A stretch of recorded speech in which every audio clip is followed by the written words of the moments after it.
What's up, ladies and gentlemen, Universal Mastery. Welcome to my public channel. Today we are going to be talking about a very, very significant subject. This is absolutely something that you want to know a little bit more about, especially in our modern times. This is very significant. Everyone is going to have some experience with this type of person. So we're going to be talking about the modern narcissist. In today's video, I'm going to be going into very much depth with breaking down exactly what the narcissist is, why they behave the way that they do, in the sense of tracing back to the roots of what creates the narcissist, like what types of environmental and relationship circumstances creates the narcissist. I'm going to be explaining how they operate, how they function. I'm going to be giving a personal example of what it's like living with a narcissist as a parent, a very powerful narcissist. And I'm going to be touching a little bit on how to sever those energetic cords between you and the narcissist if you have one in your life. And I'm also going to be talking about the narcissist's best friend, which is the codependent. So I'm going to be breaking down the codependent a little bit as well. If this is something that interests you, if you feel like you're going to gain value from this video today, I highly recommend that you stay tuned for the rest of the video. So I will see you on the other side.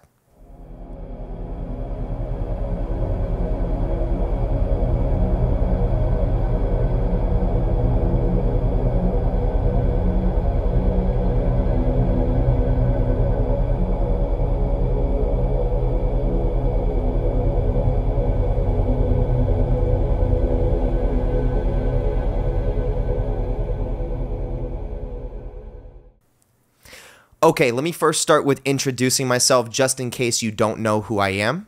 My name is Jeremiah Schwartz. I am a professional occultist. I am fully initiated in the entirety of the Kabbalistic tree. I'm studied when it comes to the 22 major arcana of the tarot deck, studied when it comes to planetary energies in association with astrology, and I'm also studied when it comes to trauma and its relationship to the nervous system. All right, that's just to give you some clarity, just to know who you're learning from. So let's go ahead and let's get right into the subject. So we are talking about the narcissist today. This is a very, very common archetype in our today's time. This is a very common topic. I think it's so common to the point where I do tend to think people kind of throw this title around unconsciously a lot. I mean, if someone tends to piss you off, a lot of people, their first response is, oh, they're a narcissist. They're a narcissist. And I do believe that there are a lot of people that have narcissistic qualities to them in our modern time. But I think for sure there are degrees to narcissism. And I would consider someone that has the title or earned the title of narcissist to be a severe degree of, obviously looking out for themselves, to the point where they're willing to take from others to look out for themselves. Now, I'm going to be breaking this down in as much depth as I possibly can. And then, as I said in the intro, I'm going to be sharing a little bit of my personal experience having lived with a narcissist myself, a very, really powerful narcissist, because narcissists can be very powerful. So let's go into breaking it down. So the narcissist.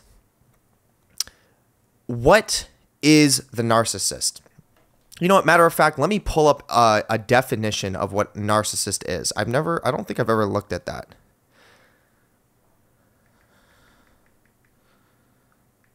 One second.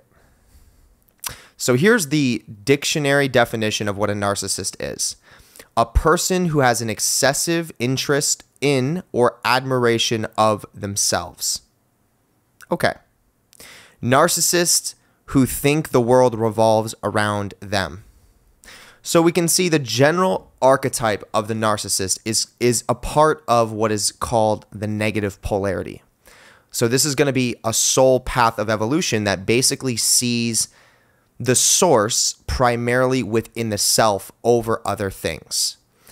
Now, the narcissist is operating strongly from a place of unconsciousness. So they're not aware necessarily that everyone is also an aspect of them.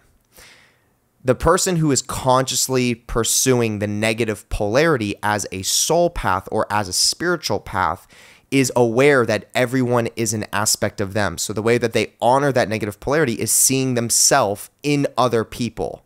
That is also an act of service to self, but it also creates space for you to love other people and for you to offer value to other people. Whereas the narcissist does not make that connection. They only see themselves as worthy, and they view everything else around them as pretty much completely separated from themselves. They view everyone or everything as opportunity to be taken from, to be stolen from, to be controlled or dominated.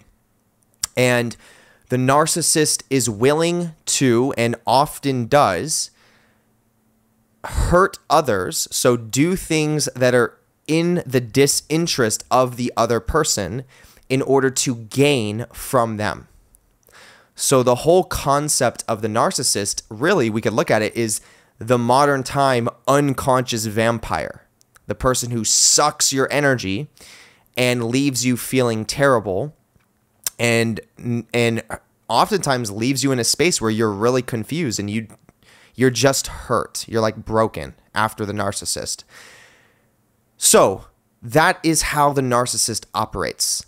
The narcissist is seeing themselves as the only thing that is important, not understanding that they are connected to everything and everyone else around them, seeing things in a separated way.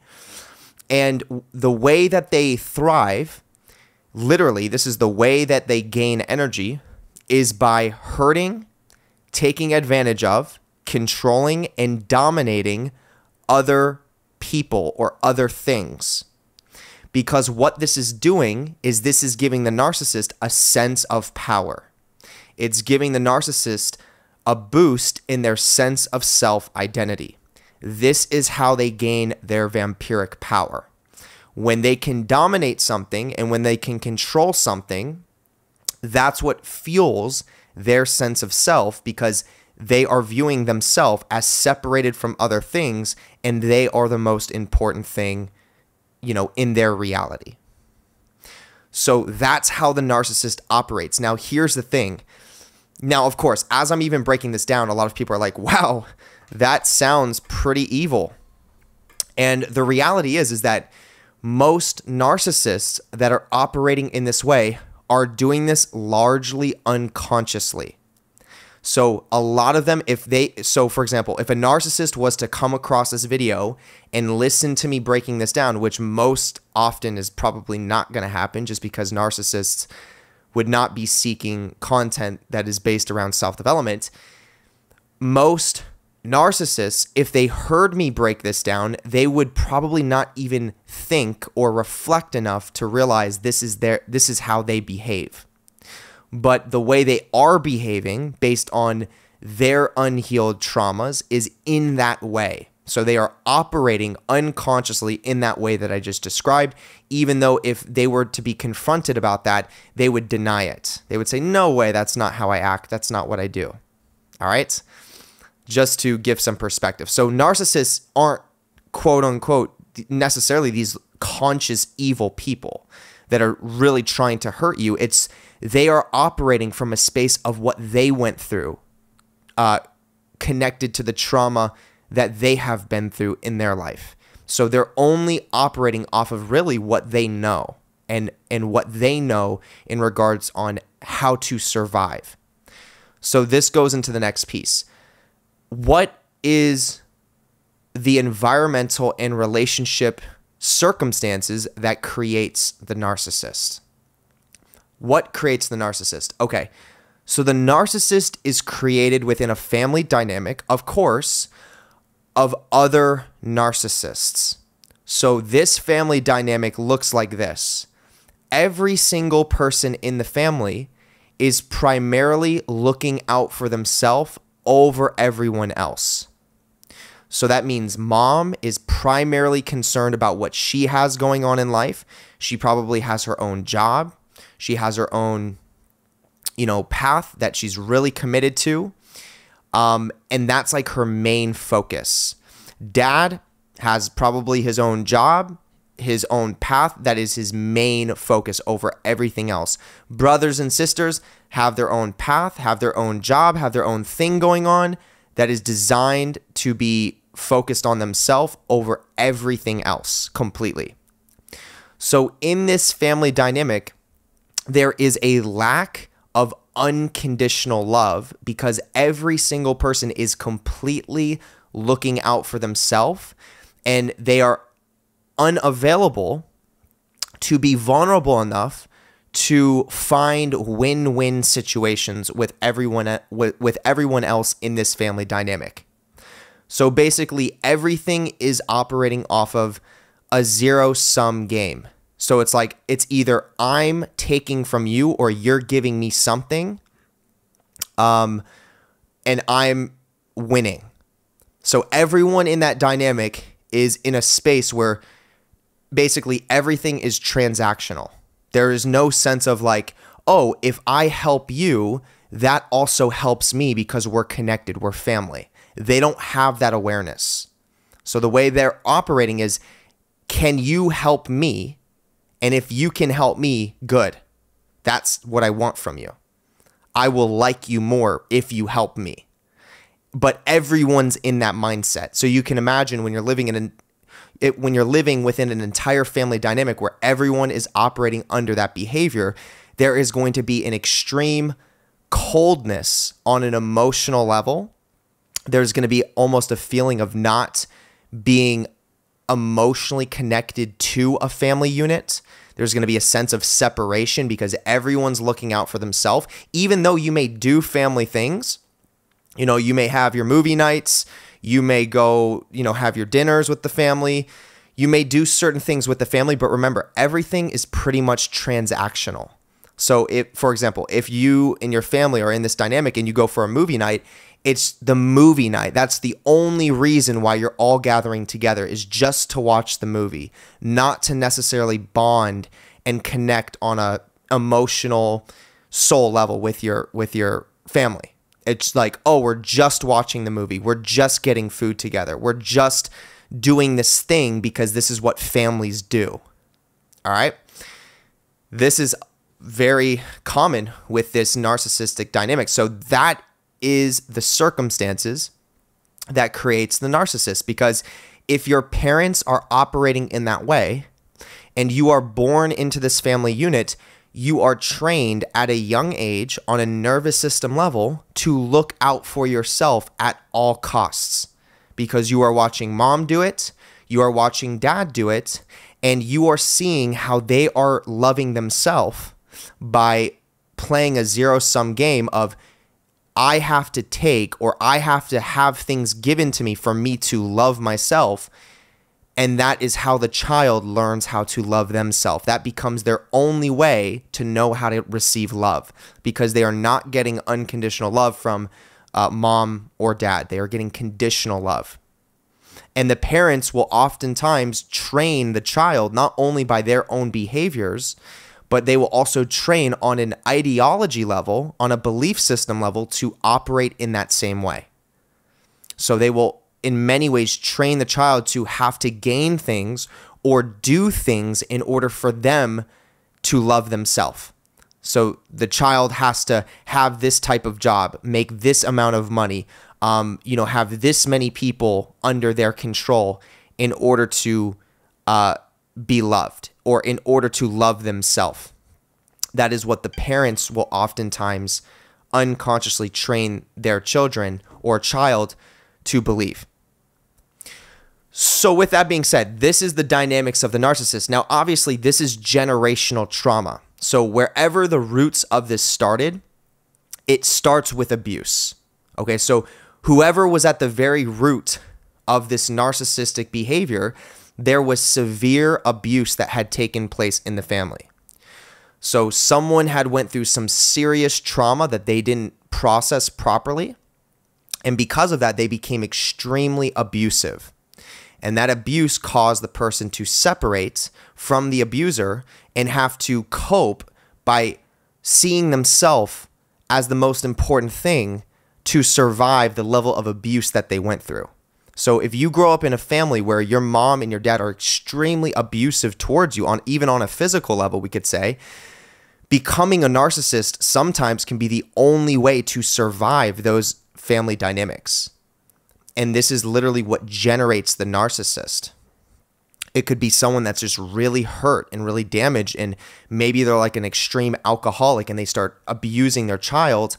And the child, the only way that they know how to receive love is by looking towards themselves and literally becoming a narcissist. And because they were so abused at a young age, they carry this into their older years, and they, on an unconscious level, become very abusive themselves. But they probably do it in a different way. And it's all based around basically seeing themselves as the most important thing and basically playing a zero-sum game to give themselves self-love, meaning they're willing to lie, cheat, and steal to love themselves because they've been through some severe abuse in their life, and that was the only way they knew how to survive that abuse. So you can imagine if they had an abuser like that, they would have to lie. They would have to find ways to cheat. They would maybe have to find ways to steal to survive that type of abuse. And then once, maybe that abuse stops somewhere in the family line, but then the child becomes the narcissist. And then that child gets older and attracts either a codependent or another narcissist as a partner. And this just passes down the family line. And then they basically create a whole bunch of narcissists, and no one really understands what's going on until you start to get to the roots. So with that being said, this is how the narcissist behaves. This is how the narcissist is created. Narcissists are not bad, evil people. They are damaged. They are hurt. They are basically little children that have been through severe abuse that do not understand why they're behaving the way that they're behaving.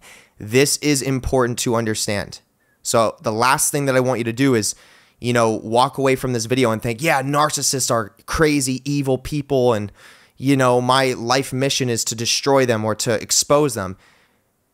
Obviously, if you have a narcissist in your life, that needs to be addressed, and I will go into some of those pieces, but the whole goal of this video is to understand why they're behaving the way that they do, okay? It's trauma, and they went through abuse. So with that being said, let's talk a little bit about the relationship between the narcissist and the codependent.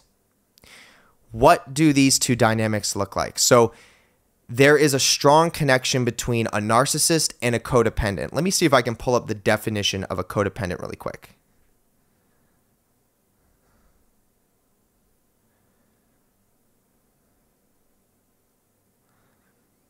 Here we go. This is the definition of a codependent.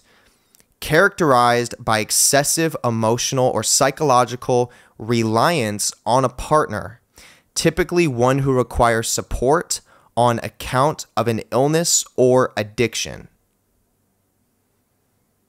There you go.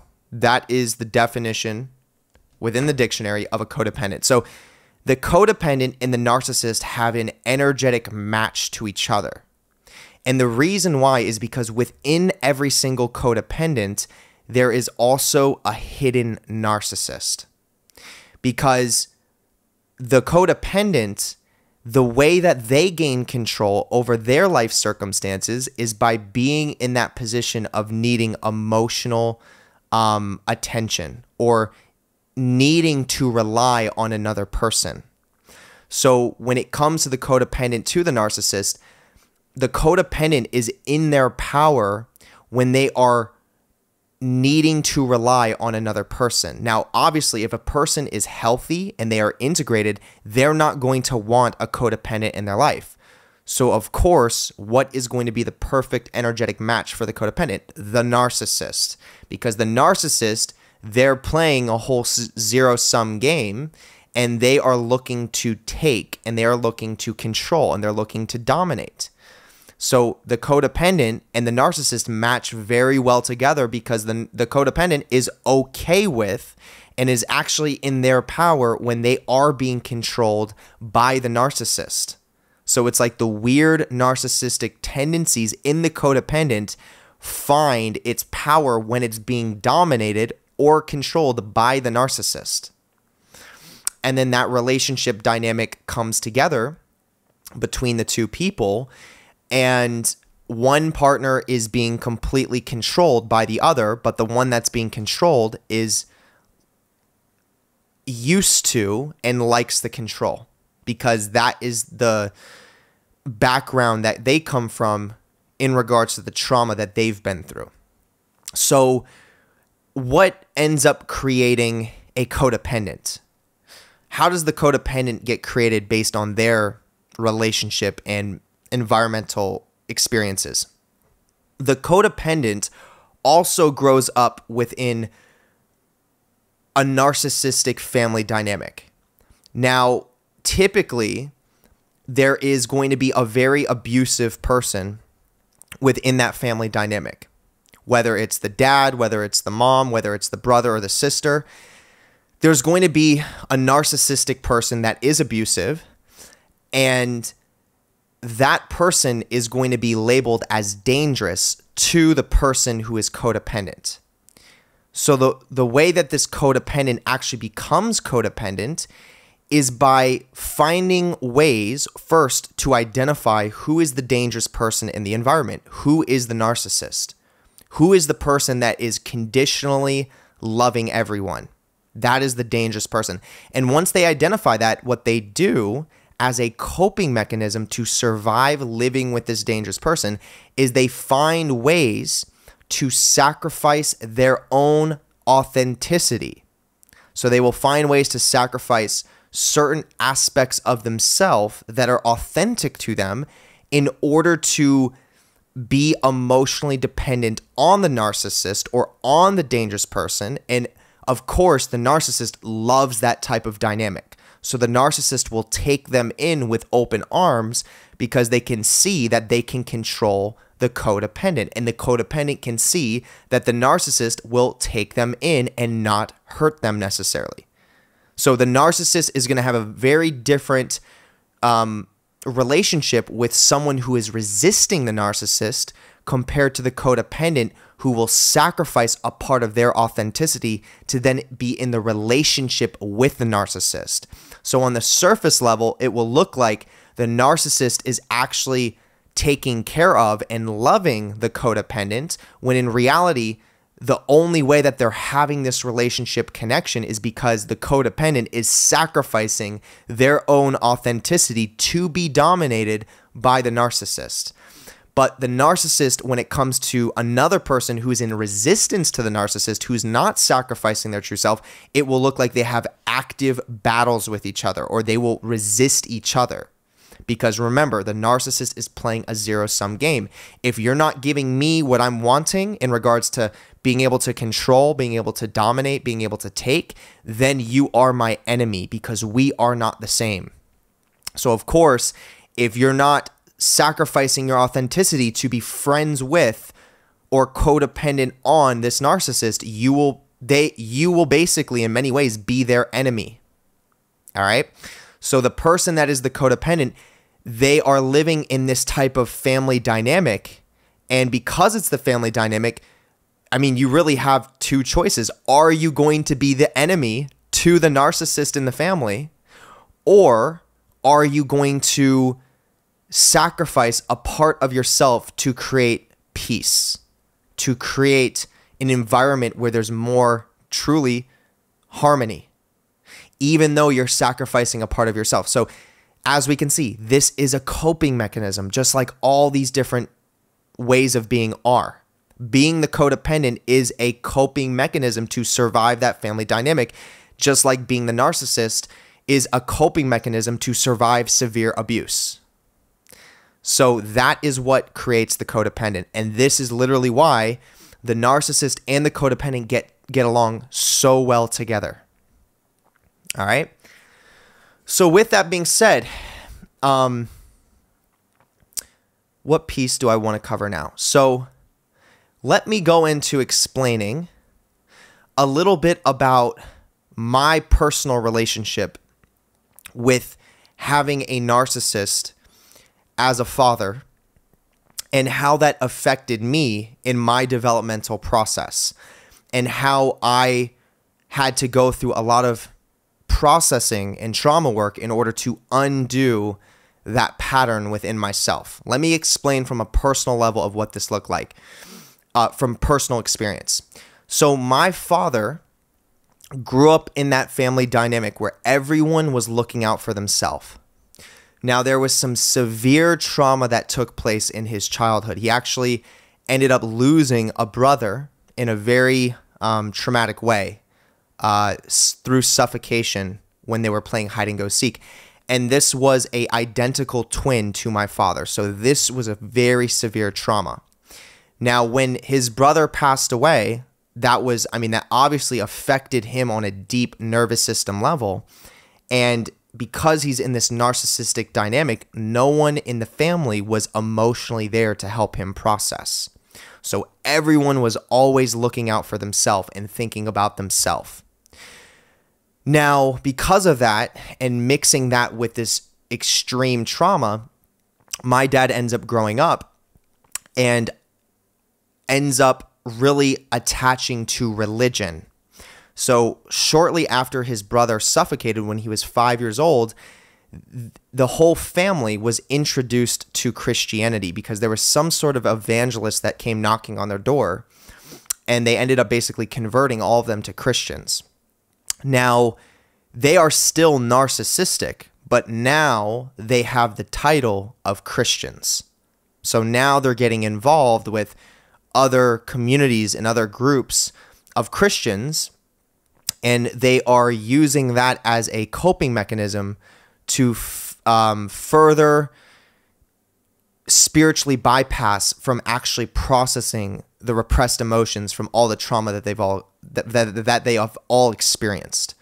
So my father has this extremist behavior when it comes to his religious belief system, when it comes to Christianity, because that's his main coping mechanism to not feel what he's truly feeling underneath.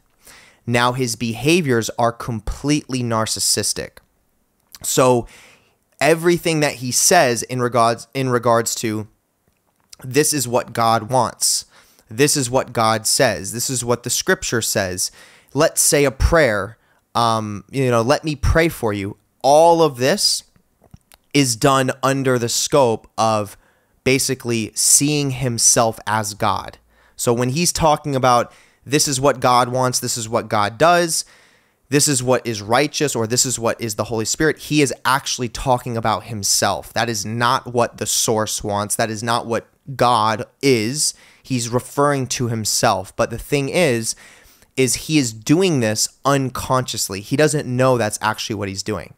When my dad prays for people, or when he prays for me, he's praying with conditions. He's praying to change other people, to change me to be more righteous, which in his reality means to be more able to be controlled by his behaviors. So my dad's literally on the internal, he's a real deal Satanist. But on the outer, he wears the mask as a Christian. And he is a complete narcissist because when you look at his family, you see exactly what he went through. And you see the whole dynamics within the family he grew up in. They were all easy to see narcissists. And, he was raised in West LA Hills, where there was a lot of money and things of that nature. And there was a lot of those behavior patterns of having to have that reputation, having to have this image. It was like they were living a fake life, putting on an act all the time. So my dad grew up with a lot of this sense of wearing this mask, and my dad's extremely charismatic because it's almost like he's acting.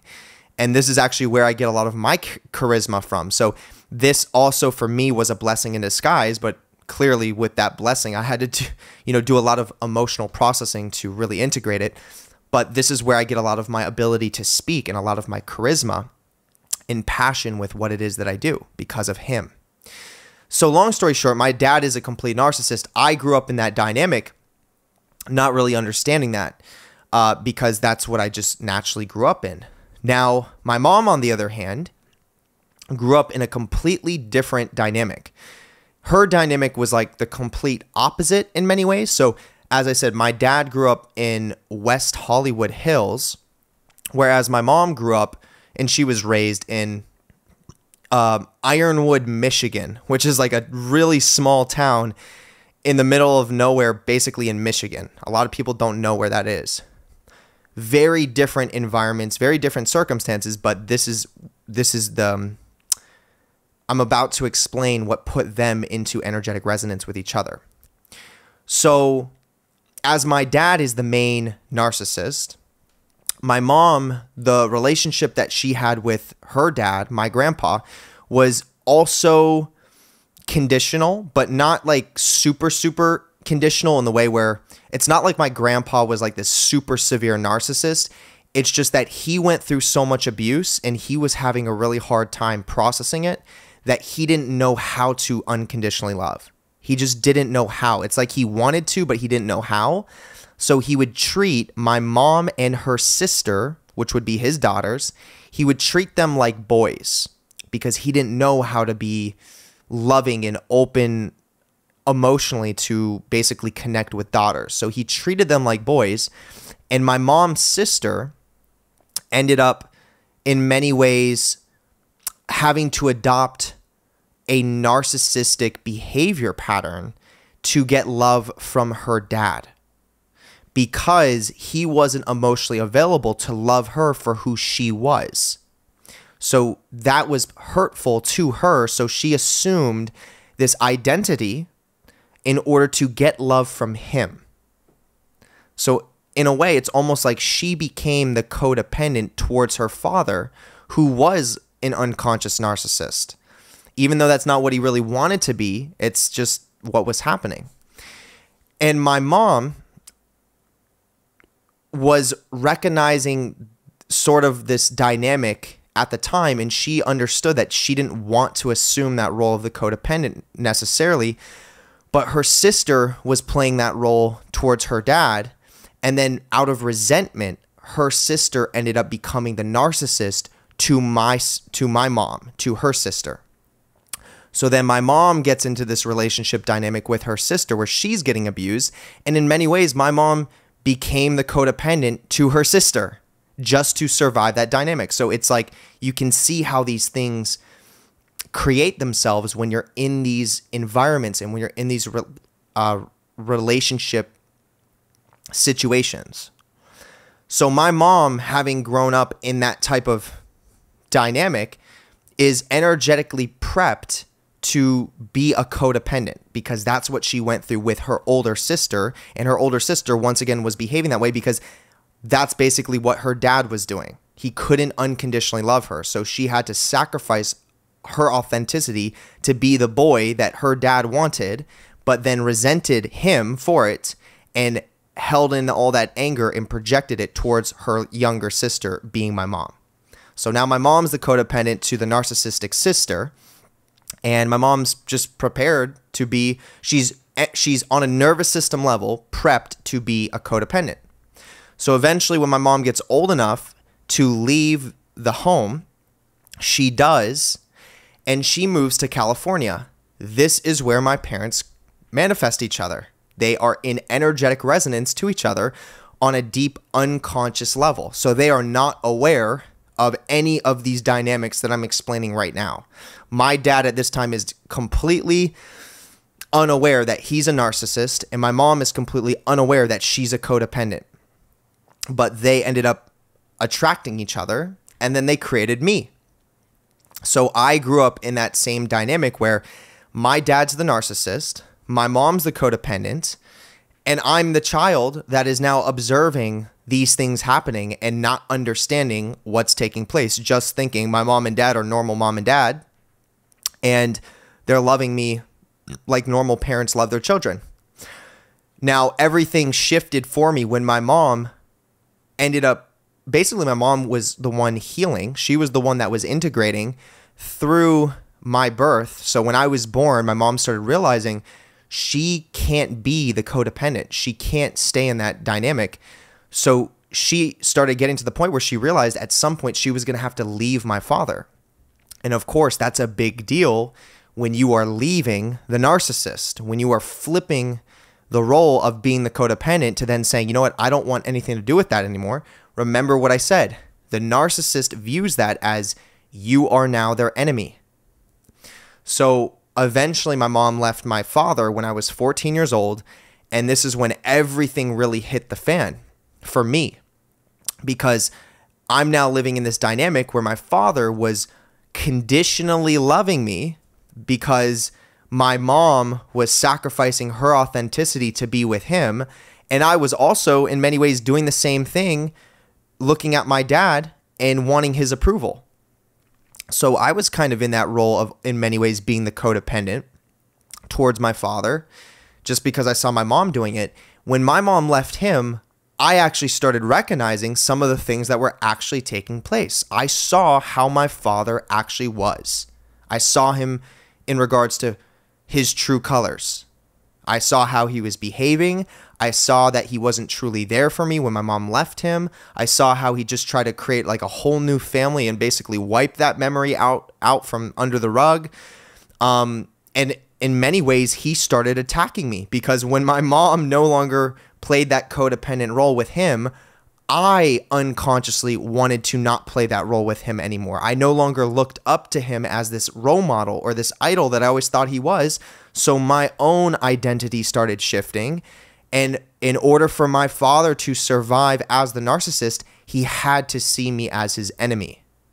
Now, of course, the narcissist isn't going to tell you this. This is not something they're going to say, hey, look, okay, now I'm going to have to start breaking you down. I'm going to have to start attacking you because, you know, I'm the narcissist here and you can't fit inside my reality unless I'm controlling you. So I didn't know that. So then my dad starts emotionally, psychologically, spiritually, and mentally severely abusing me, okay, to a large degree. I was going through basically like MK Ultra mind control type of abuse with him because the way that he behaved towards me was as if he was a loving father, but in reality, what he was doing to me was extremely abusive. And he was using spirituality to take advantage of me. He would pray for me every day. And I'm thinking, oh, he's praying for me because he loves me. And he's, you know, sending me this unconditional love from God.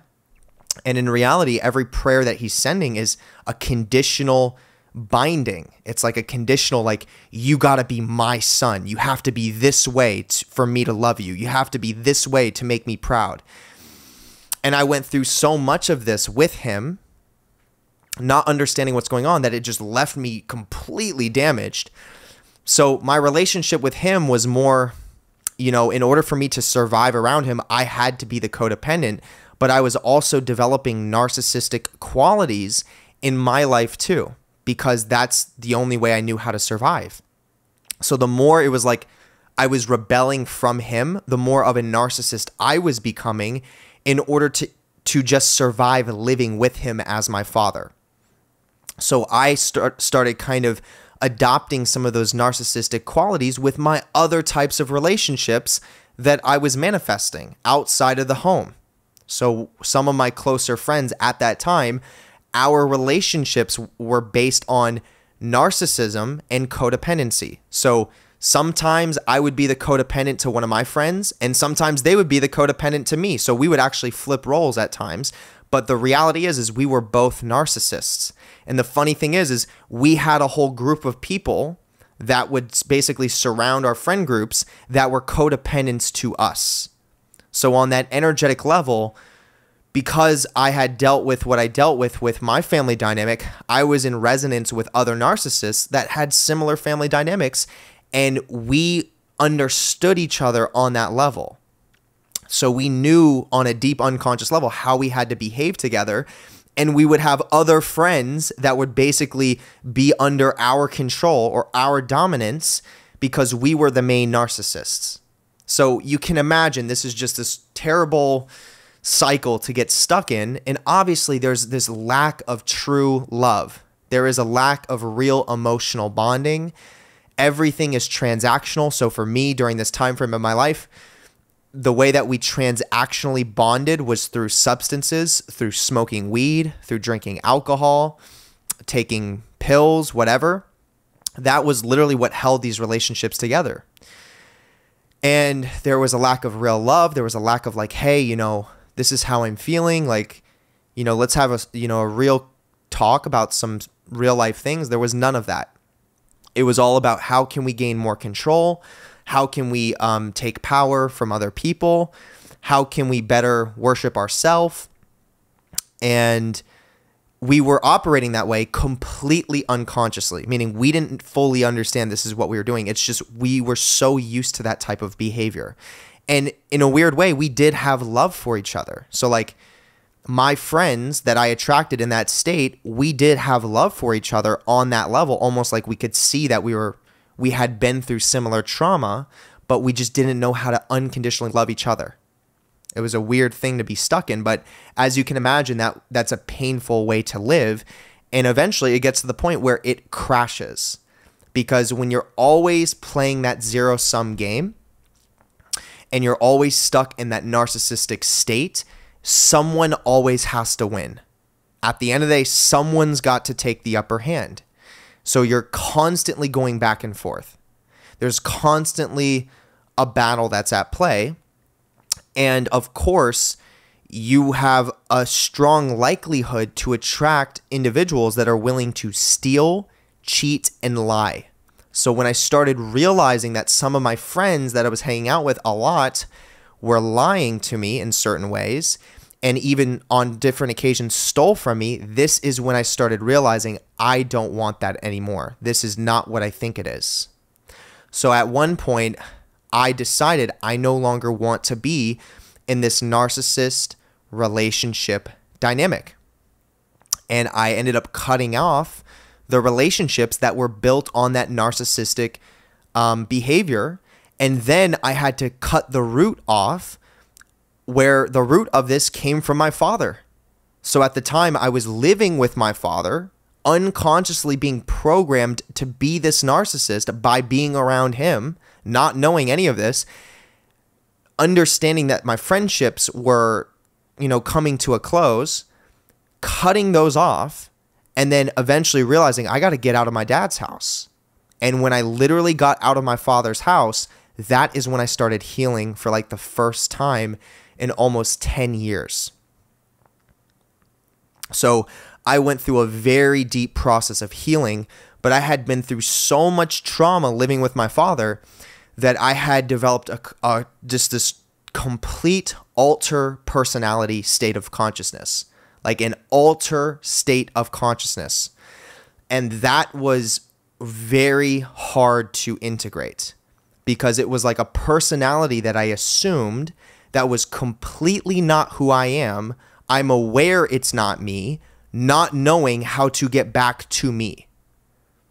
So I was almost so dependent on that alter personality that I felt more safe in the alter personality than I did in my true self, even when I was no longer in that relationship dynamic with my father or in the environment anymore.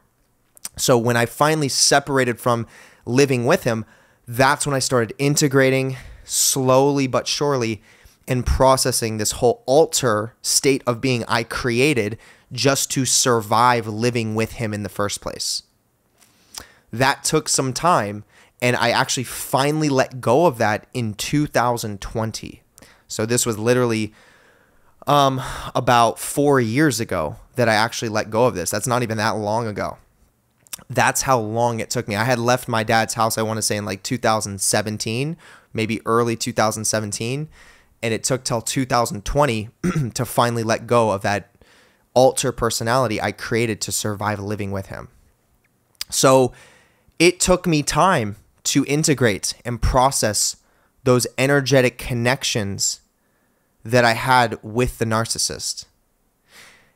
And it took a lot of processing, a lot of emotional feeling, and time frame to actually not have, serious connections with other people like friends, because I had to undo a lot of that wiring within my nervous system to prepare my body and my psyche to energetically resonate with other people that are not in that narcissistic state. And I knew this stuff unconsciously. At the time, I wasn't even conscious of it, but I would have periods of not really having friends.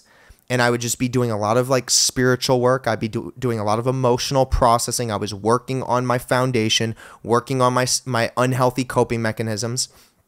And within time, I got to a space where I got my foundation strong enough that the emotional healing went to a much deeper degree. So all these repressed emotions of like sadness and fear and anger really started coming through. And then I started unlocking a lot of the memories of where these things were coming from. Realizing like, wow, this abuse that I went through with my father hurts. That's sad. Like, this was someone I looked up to. This was someone that I used to think was my idol, but in reality, like, was really abusing me. And to have to process that and integrate that is hard. And that's a tough thing to do. So, obviously doing that work though, which took years and I'm still doing till this day, it has got me to a position where I am no longer in energetic resonance with the narcissist. So at this point in time, I do not attract narcissistic people in my life anymore. And if I do come across someone that is a narcissist, there is a quick boundary that I naturally create because I love myself enough and I have enough education to understand what this person is doing, and my emotions, using what I like to say, using what I like to call as emotional indications, tell me this person is not in my best interest, or this person is unable to love me unconditionally. And because I can sense that within my body, and then I can feel with my emotional indications, I create boundaries with these types of people if they show up in the first place. But I've pretty much gotten to a position where I don't really even attract narcissists in the first place. And that is so valuable, to live in a way where you're no longer in energetic resonance with the narcissist. And I am living proof that you can get to that point. Living proof that you can go from being in severe abuse with a narcissistic person to then healing from that, rewiring your nervous system, unprogramming a lot of the indoctrination you went through with them, to then getting to a state where you now have relationships that are all based on unconditional love. Okay, relationships where you can call your friend and you can say, hey, this is what I'm going through, this is what I'm feeling, and they will actually be there to support you. So it's not just transactional. It's not like, what are you giving me? Then I'll give you something, right? It is a beautiful space to be. So that goes into this last subject that I want to cover with this whole dynamic here. How do you get out of energetic resonance with the narcissist?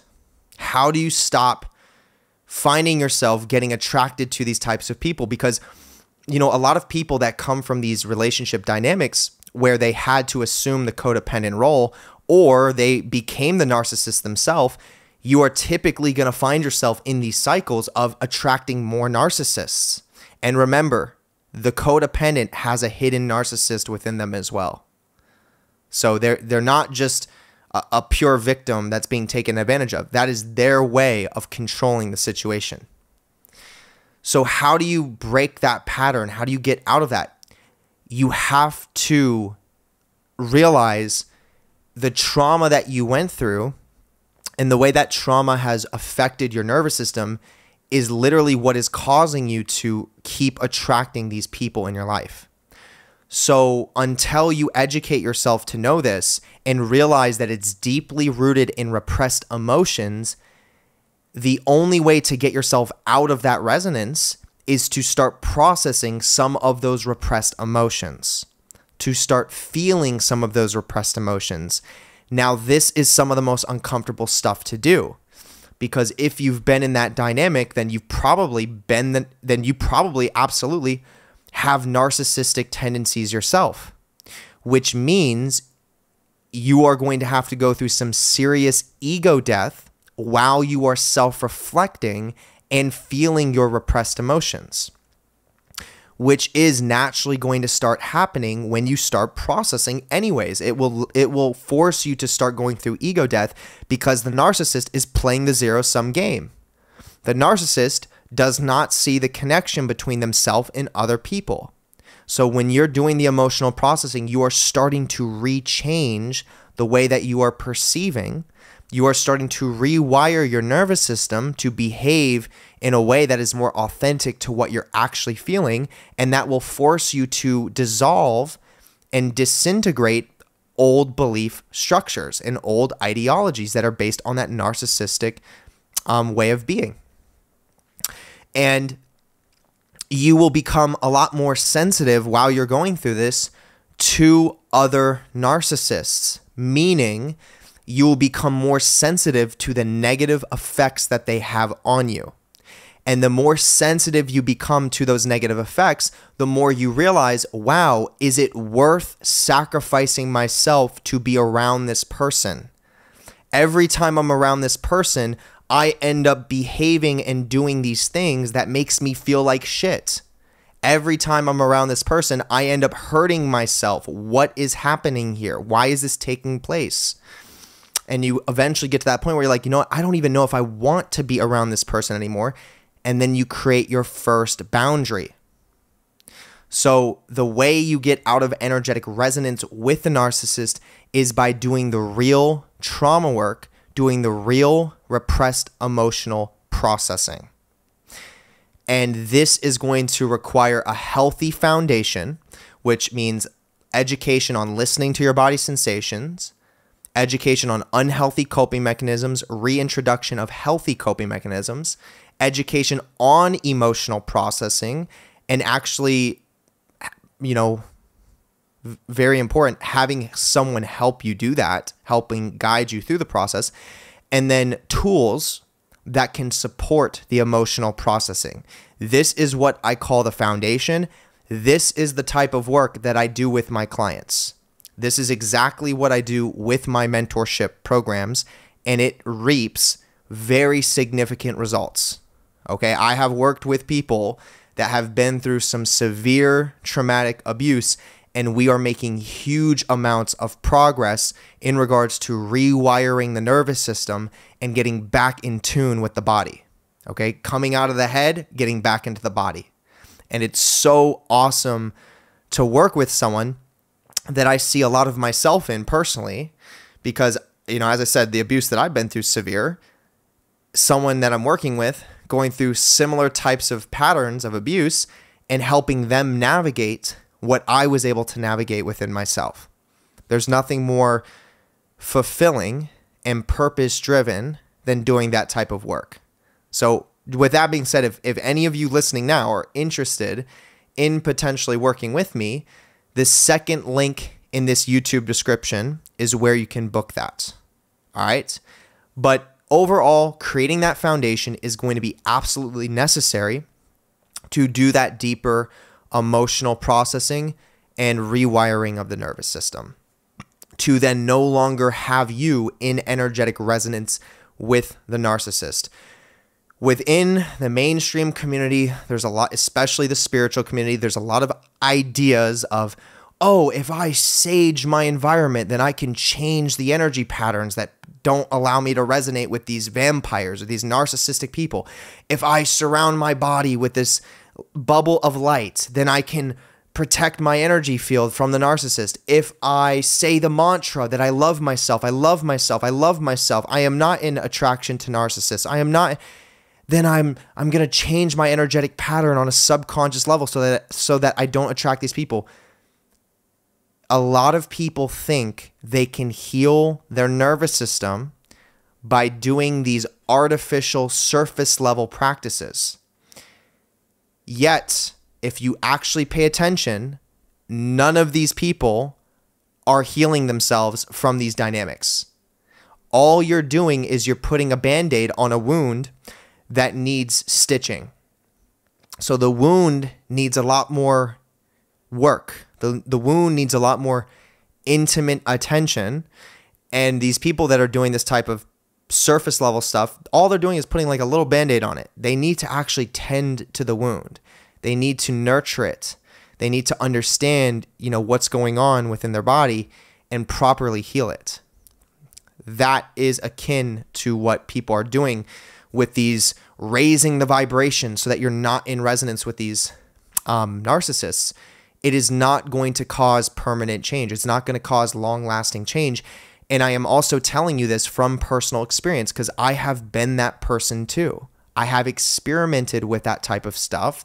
I have assumed this identity of like raising my vibration and being, not trying to sin and things of that nature to get out of these dynamics. And that only works temporarily until you eventually burn out, until you eventually realize this stuff is deeper wired than what you actually thought in the first place. So remember, the wiring of your energetic resonance to the narcissist is on a deep nervous system level. And the only way to no longer attract those types of people is to undo that wiring in your nervous system by feeling the repressed emotions that are keeping that wiring in place. So that is the last piece that I really wanted to explain there. So just to kind of sum up, the last pieces of, on a personal level, what's going on with my family dynamic, between my mom and my dad. At this point in time, I do not have an open relationship with my father.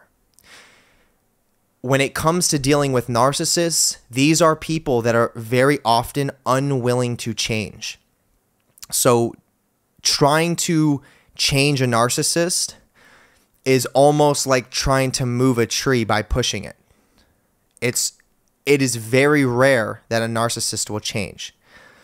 So for me, that was hard to accept because obviously I love my father. I still love him. He's my dad. But in order for me to love myself and honor my body sensations and create boundaries, I had to create one with him. So at this point in time, I do not have an open relationship with my father, and I've put it in such a position where if he wants to have a relationship with me, he is going to have to be vulnerable and find a way to reach out to me. And if he does not do that, then we are not going to have a relationship, and that may be what happens until the day he dies. And I've had to emotionally process that. Now, on my mom's side, she has been and is going through her own emotional processing with her deep-rooted patterns of, what led her into that codependent role. So she's working on doing the processing with her sister and how her sister abused her as the narcissist, and working on doing the processing of how it was all rooted in her father, who had gone through severe abuse and didn't know how to unconditionally love. So she's doing that processing on her end and also doing some of the healing with me because she has been there through my journey and she understands what I'm going through in regards to my trauma work, and she's working on it with me. So she's supporting me through the process, and she has acknowledged some of the trauma that she put me through based on her inability to do her processing when she was younger. So because she acknowledged that, that allowed me to open my doors to her and allow her in my life because she's acknowledging and she's aware of what's going on and she's willing to work on it. So my relationship with my mom has gotten stronger and I understand her more, whereas with my father, he's still in these narcissistic behaviors and I had to create a boundary with him. So that is just to give you kind of like a, tie that ribbon on this whole process that I'm currently going through. And this is obviously coming from a space so that you can use this to reflect in your own life of sometimes this is what this stuff comes down to. Sometimes This stuff is so unconscious to us that we are currently in the relationship with the narcissist, and we are the one holding the relationship together, and we don't even know that. And this narcissist is taking from us. They're taking energy from us because we're giving it to them. They're playing a zero-sum game with us, and we think, oh, you know, whatever. Maybe I don't live with the person anymore. Maybe I just talk to them every once in a while. But you know what? I'm still not able to be my true self around them. It's almost like I have to hide who I truly am when I'm in communication with this person. That person, that narcissist, is still able to take energy from you if you're still allowing yourself to give it. So just be aware of those things. These are very important things to be conscious of. All right. With that being said, ladies and gentlemen, this video is long enough. If you enjoyed this, hit the thumbs up button. Also, hit the notification bell. Get notified whenever I'm posting this content. You clearly don't want to be missing out. Drop down in the comment section. Let me know your experience with the narcissist. Let me know if you've been through this type of dynamic before. Let me know if you're currently in it. Let me know if this is going to create an opportunity for people to really get vulnerable. Let me know if you are the narcissist and if you're working on undoing those patterns within yourself. All right. That's what I really want to see as well. Definitely make sure you are subscribing to my YouTube channel, because by subscribing, you're going to further link into this content. There's an energetic psychic component that literally goes into that. Now, I can already hear some people kind of like asking a question, and I think there's some value here too. I can sense that some people are like, Jeremiah, why do you share your personal experience, so vulnerably? Like, isn't that scary? Isn't that like too much information to put out to the public?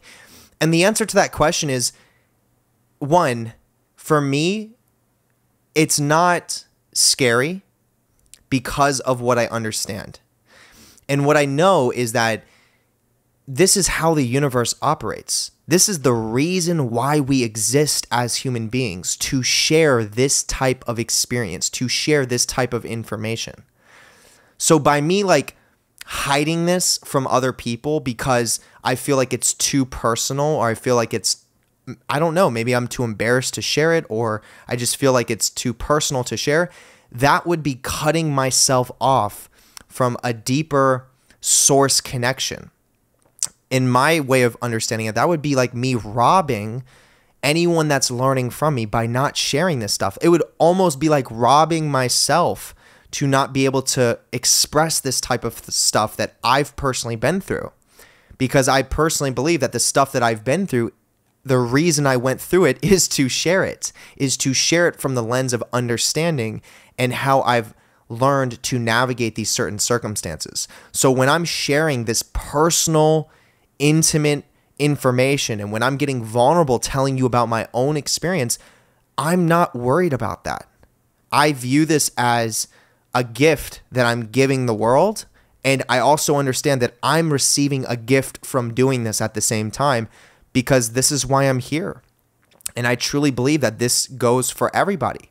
I think if everyone can allow themselves to be vulnerable enough to discuss these types of topics publicly, I think this is what literally offers the most value to people. And I do believe at some point in time, people are going to become aware of these types of things. But for anyone that may have had that question on wow, Jeremiah, why do you share this stuff? Isn't it too personal? There's your answer. Maybe this can encourage you to be a little bit more vulnerable yourself. Okay? With that being said, if you want to gain access to exclusive content, definitely make sure you check out my Patreon. This is the first link in the YouTube description. You are gaining access to exclusive content all the way down from deep occult knowledge down to true self-development, covering a lot of these foundational principles that I'm discussing throughout my content on YouTube, all the way down to occult practices that you can perform to support your spiritual self-development. Now, with tier 3 and tier number 4 of the Patreon, this is an actual ritualistic service that is called the Vampire Service. Now, this is a ritual that's performed that changes the energetic structure to be more so negatively polarized, which means the way that you're starting to work with the source or with God is by primarily seeing that within yourself. Now, once again, we are seeing that source within the self, but we're also seeing ourself within other people. And what this does is this really polarizes a lot of that self-love that you can have for yourself as the connection to the everything. And it really changes a lot of dynamics within the way that you operate in everyday life. So rather than seeing things from that lens of, I'm a victim, I'm being taken advantage of, it sets the stage for you to really start taking your power back and loving yourself more. Like, hey, I deserve more. Hey, this is what I am. This is what I'm claiming. It sets the stage to stop seeing things from such a dualistic lens as well between good and evil. You start seeing what, these negative energies are actually doing with us as human beings in regards to the value that they're actually giving us as opportunities to grow. So you can take chaos, you can take dark energy, and you can really start transmuting those things into power and evolutionary potential. Now, the Vampire Service also starts to teach you on a deep energetic level how to move dark energy according to cosmic laws. So, for example, with where I'm at with this stuff, when I come across a narcissist, if I do, I know how to initiate dark energy to that narcissist to break them out of their state of being by using dark energy through ritual magic to send it to them, or through psychic transference.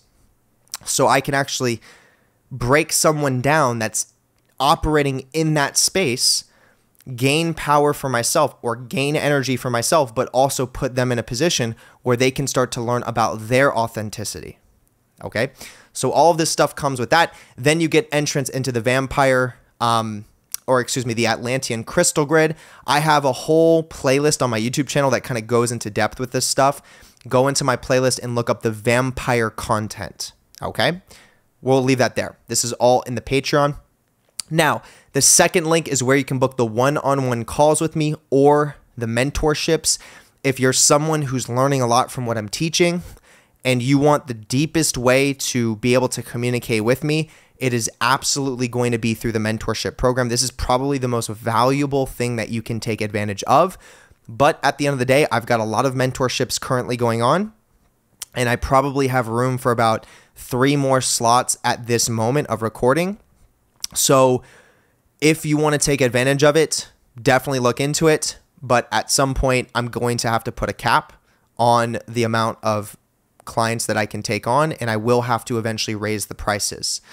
So if you're taking advantage of it, now is the best time to do that if you want the best prices. Okay? Now, in the third link below, this is where you can purchase the LUCIFERS Foundation course.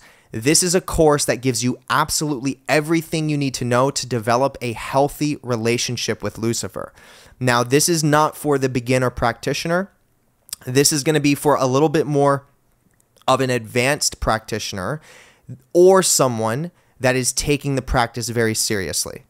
So if you're someone who's very committed and you're willing to make some significant changes in your life and you're willing to connect with some of these energies that are extremely transformative, this course is absolutely for you. It teaches you everything you need to know. Creating a commitment with Lucifer, building your altar, guided meditation, setting up your ritual space, more education on the trauma work and shadow work, and then education on where things are ultimately headed. Okay?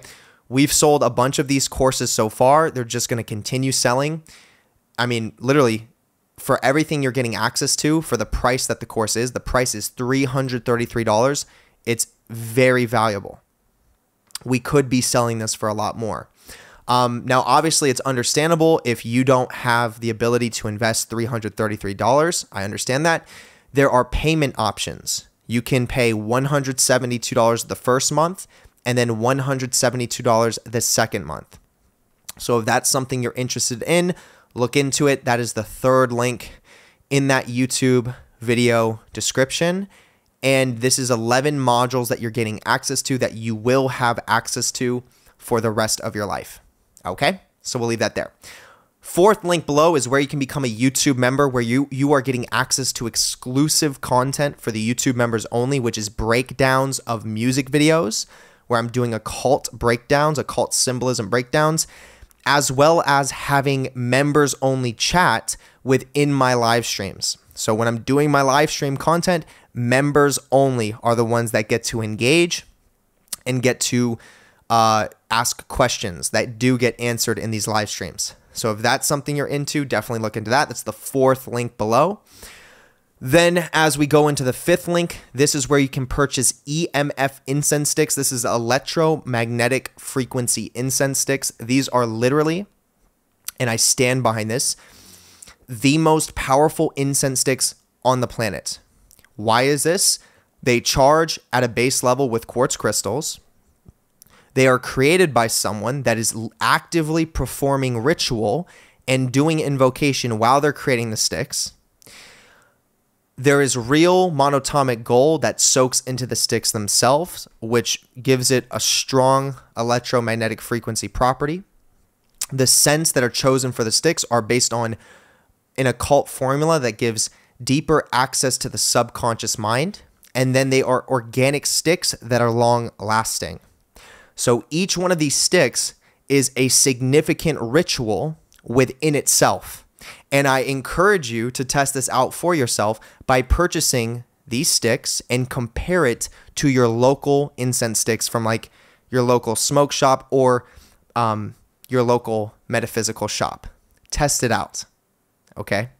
With that being said, if you want to place your order, you absolutely can. Once you place it, you will have it directly shipped out to you. All right. Now, in the sixth link of the YouTube description, if you're someone that is starting to study all of this different occult knowledge, you're starting to learn about these different things. When you hear me talk about the Qlippoth, you hear me talk about the Sephiroth, you hear me talk about the Tree of Life, Kabbalah, the Tunnels of Set, you're hearing me talk about these different entities, these different demons and spirits, etc. If you're someone who's feeling like, wow, this is a little bit overwhelming, and I don't really know where to go with all my studies, and I'm still trying to figure these things out, this is absolutely my biggest book recommendation that I have for you. This is a Trinity ebook series that gives you absolutely everything that you need to know to understand some of the deeper occult knowledge on initiation itself and working with entities. This stuff is coming from very significant sources within the occult field that literally all the professional occultists are using with their current time ritual magic. And it's taking that information, putting it into one location, and it's breaking it down in a way that is digestible, breaking it down in a way that actually is practical to understand. So you're no longer having to do all this cross-referencing. You're no longer having to read between the lines and decipher all these crazy hidden riddle messages. It's all at your fingertips in one place, easy to access, easy to read. All right. If you're that person, you have to look into that sixth link in the YouTube description and purchase the ebook.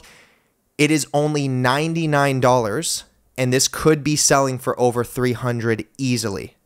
So if this is something you want to take advantage of, all I ask that is if you purchase this, recommend it to your friends. If you know anyone or have any friends that are also interested in this type of occult knowledge, definitely recommend it to them and send them the link to the ebook series as well. Okay? So with that being said, that's what I have to say. Ladies and gentlemen, I hope you all have an amazing rest of the day or night, wherever you are, and I will see you in the next video. Peace.